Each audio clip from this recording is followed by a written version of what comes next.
Hi. The base 1.0 is a 3-cylinder, but the 1.25 with a normal number of cylinders is also noisy and annoying with vibrations. The resource of 200,000 kilometers declared by the plant is considered underestimated. Both units are capable of 300 to 350,000.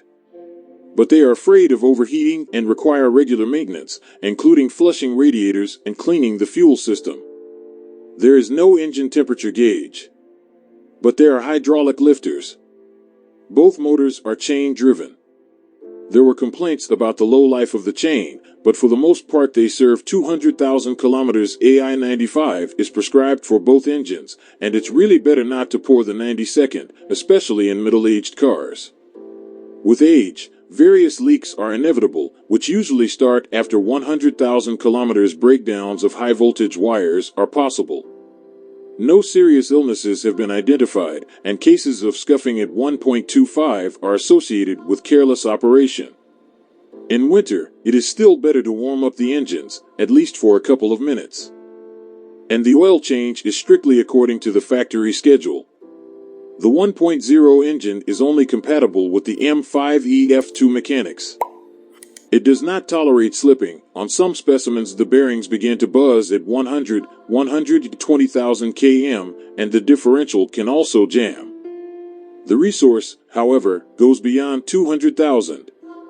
Two-thirds of the cars on the secondary are 1.25 with a 4-speed hydraulic automatic A4CF0.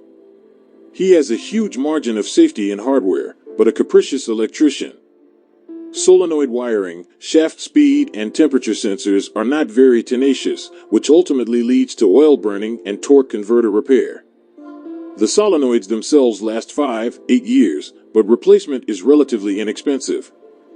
Dirty oil quickly kills clutches. Despite all this, servicemen classify the box as unkillable. Suspension is stiff and short stroke, but does not cause much trouble. Racks and stabilizer bushings can give up to 40 to 50,000 km. Silent blocks and ball bearings can withstand 80 to 100,000. By the same turn, shock absorbers often lose their properties, more often the rear ones. There are no issues with steering. Insufficient resource of engine and gearbox mounts. Brake pads and discs wear out quickly.